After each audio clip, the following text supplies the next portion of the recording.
தியாகம் அனுசரித்து போகிறது அன்பினுடைய வெளிப்பாடா இருக்கிறது.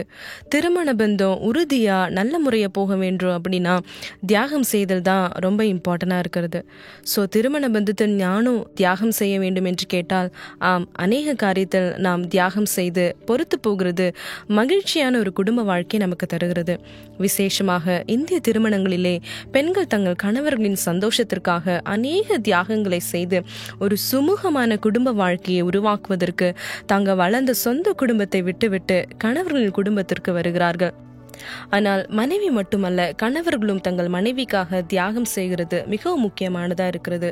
அப்படி தியாகம் செய்வதால் கணவன் மற்றும் மனைவி இருவரும் ஒற்றுமையாக வாழ முடியும். இதை சொல்லும்போது தியாகத்தை குறித்து எனக்கு ஒரு விஷயம் ஞாபகம் வருகிறது.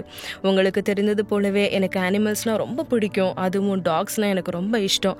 ஆனால் எனக்கு எதிர்மறையாக தான் சாம் இருந்தார். அவருக்கு அனிமல்ஸ்லாம் சுத்தமாக பிடிக்காது, ஈவன் டாக்ஸ் கூட அவருக்கு இஷ்டம் இல்லை. ஆனால் என்ன சந்தோஷப்படுத்துவதற்காகவே காஃபி கூட அடிக்கடி விளையாடுவார். என்னோட பெட் காஃபி எனக்கு ரொம்ப இஷ்டம். ஆனால் காஃபி கூட அவர் எனக்காக ஜாலியாக விளையாட ஆரம்பித்தார். அவருக்கு காஃபி இஷ்டம் இல்லை தான், ஆனால் எனக்கு பிடிக்கும், நான் சந்தோஷமாக இருப்பேன் அப்படிங்கிறதுனால அவ்வளோ பெரிய தியாகத்தை அவர் எனக்காக செய்தார். இது ஒருவேளை சிறிய விஷயமாக இருக்கலாம், ஆனால் திருமண உறவில் இது மிகப்பெரிய விஷயமா இருக்கிறது. எனக்கு ஞாபகம் இருக்கிறது, கேட்டி பிறப்பதற்கு முன்பாகவே நான் ஹஸ்பண்ட் கிட்ட பேசிட்டு இருந்தப்போ ஒரு பெட் டாக் வளர்த்தா என்ன அப்படின்னு சொல்லி நாங்கள் டிஸ்கஸ் பண்ணிட்டு இருந்தோம். ஸோ நம்ம குழந்தை வளரும் போதும் நம்மளுடைய டாகும் நம்மளோட குழந்தை கூடவே வளரும், அது ஒரு நல்ல ஒரு என்விரான்மெண்ட்டை நமக்கு தரும் அப்படின்னு சொல்லி நாங்கள் டிஸ்கஸ் பண்ணிட்டு இருந்தோம். ஸோ ஒரு நாள் அவர் என்கிட்ட உனக்கு ஒரு சர்ப்ரைஸ் இருக்கு அப்படின்னு சொல்லிட்டு அவர் கூப்பிட்டாரு. நாம போய் ஒரு பப்பி வாங்கலாமா? இது அவரோட சைட்ல இருந்து அன்பினுடைய வெளிப்பாடா இந்த முடிவை அவர் எனக்காக எடுத்தாரு. ஒருவேளை இன்றைக்கு உங்கள் மனைவி அல்லது கணவன் உங்களிடத்தில் ஏதாவது கேட்டுக்கொண்டிருக்கலாம். நீங்கள் பொறுத்து போவதாலோ இல்லைன்னா நீங்க தியாகம் செய்வதாலோ அதில் மிகப்பெரிய மாற்றம் வரும் என்றால், அந்த சிறிய காரியமா இருந்தாலும் பெரிய காரியமா இருந்தாலும் அதை தயவு கூர்ந்து அவர்களுக்காக நீங்க செய்யுங்க. அப்படி செய்வதால் திருமண வாழ்வில் மிகப்பெரிய மாற்றம் வரும், நீங்களும் சந்தோஷமாய் வாழலாம். வேதத்தில் யோவான் 15:13 நாம் பார்க்கிறோம், ஒருவன் தன் சிநேகிதனுக்காக தன் ஜீவனை கொடுக்கிற அன்பிலும் அதிகமான அன்பு ஒருவரிடத்திலும் இல்லை.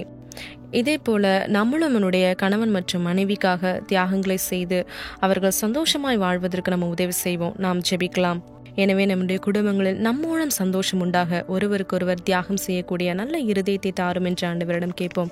ஆண்டவரே, இன்றைக்கும் இந்த ப்ரோக்ராம் பார்த்து கொண்டிருக்கிற கணவன் மற்றும் மனைவிக்காய் நான் ஜெபிக்கிறேன். அவர்களுக்கு தியாகம் செய்யக்கூடிய நல்ல மனதை தாரும். அது சிறிய காரியமா இருந்தாலும் பெரிய காரியமா இருந்தாலும், சில வேளைகளில் அது உணவு காரியமா இருக்கலாம், அல்லது யாராவது வந்து தங்குற விஷயமா கூட இருக்கலாம்.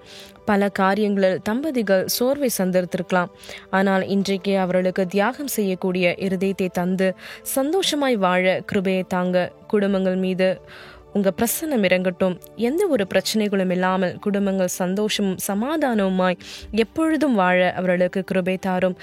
எந்த சூழ்நிலையிலும் அவர்கள் பிரிந்து போகாதபடி தங்களுடைய குடும்ப வாழ்க்கையை சந்தோஷமாய் வாழ அவர்களுக்கு அருள் புரியும். ஒருவருக்கொருவர் புரிந்து கொண்டு அன்பாய் வாழ அவர்களுக்கு உதவி செய்யுங்க. இன்றைக்கும் இப்படிப்பட்ட சூழ்நிலை வழியாக கடந்து செல்கிற தம்பதிகளுக்காய் நான் ஜெபிக்கிறேன். அவர்களை நீர் ஆசீர்வதித்து உம்முடைய சமாதானத்தினால் நிரப்பும். இயேசுவின் மூலம் ஜெபிக்கிறேன். ஆமீன். குடும்ப வாழ்வில் மாற்றம் வேண்டும் என்றால் ஒருவருக்கொருவர் தியாகம் செய்யுங்கள்.